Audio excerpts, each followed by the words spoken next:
Malda town স্টেশনে দুই বাংলাদেশি গ্রেপ্তার, অবৈধ অনুপ্রবেশের অভিযোগ।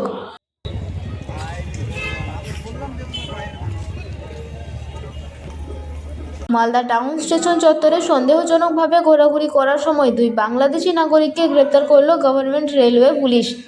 ধৃতদের আগামীকাল 7 দিনের পুলিশি হেফাজতের আবেদনে মালদা জেলায় পেশ করা হবে। জিআরবি থানার আইসি প্রশান্ত রায় জানান, বৃহস্পতিবার দুপুর প্রায় 3টে নাগাদ টিকিট কাউন্টারের সামনে দুই ব্যক্তিকে সন্দেহজনকভাবে ঘোরাঘুরি করতে দেখা যায়। এরপর তাদের আটক করে জিজ্ঞাসাবাদ শুরু করলে জানা যায় তারা বাংলাদেশের বাসিন্দা। ধৃতের নাম রাশিকুল আলম ও আহমদ আলম। তারা বাংলাদেশের চাঁপাইনবাবগঞ্জ ও জামালপুর জেলার বাসিন্দা বলে পুলিশ সূত্রে জানা গিয়েছে। প্রাথমিক জেরায় ধৃতরা জানিয়েছে, দুদিন আগে কালিয়াচক বা বৈষ্ণবনগর সীমান্ত এলাকা দিয়ে অবৈধভাবে ভারতে প্রবেশ করে 3 জন।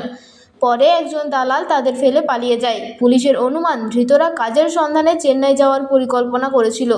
পুরো ঘটনা তদন্ত শুরু করেছে পুলিশ। ধৃতদের আরও জিজ্ঞাসাবাদের জন্য 7 দিনের পুলিশি হেফাজতের আবেদন জানানো হবে মালদা জেলা আদালতে।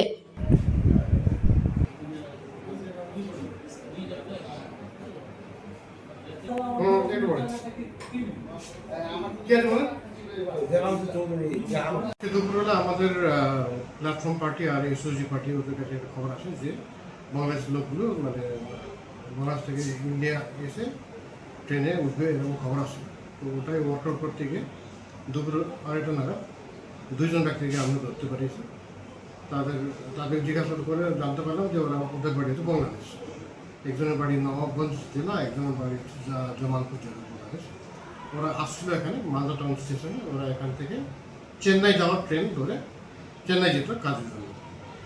কোন বর্ডার দিয়ে এসেছিল, কতদিন আগে এসেছিল কেউ জানতে পেরেছেন? এরা বাংলাদেশ বর্ডার হয়ে আসছে, কিন্তু কোন বর্ডার ঠিক বলতে পারতেন না, যেহেতু এরা নতুন আসছে। এরা কাদের সাথে এসেছিল বা কে কোনো দালাল ধরে এসেছিল এরকম কিছু? এটাকে বলছে যে একজন দালাল নিয়ে আসছিল টাকার বিনিময়ে। ওই দালাল ওদেরকে নিয়ে আসছে, তারপরে ওরা ওই দালালটা পালিয়ে গেছে। কত টাকা দিয়েছে আসার জন্য বা এরকম কিছু জানা গেছে এখনো? এরা বলছে মোটামুটি 15 থেকে 20,000 মতো টাকা দিয়েছে, এরকম বলছে। আমরা তদন্ত করছি। এদের কি উদ্দেশ্য শুধুমাত্র চেন্নাইয়ে কাজে যাওয়ার জন্যই ছিল না অন্য কোনো ছিল? আপাতত ওরা বলছে কাজের জন্য, কিন্তু আমরা ইনভেস্টিগেশন করছি। ওদের কিন্তু আমরা 2 দিন কালকে ফরওয়ার্ড করে রিমান্ড নিব। রিমান্ড নিয়ে আরও ভিতরে কী আছে না দেখব। এমনি এদের কাছ থেকে কোনো নথিপত্র কিছু পাওয়া গেছে? না, ওদের কাছে শুধু একটা মোবাইল পাওয়া গেছে, এটুকু।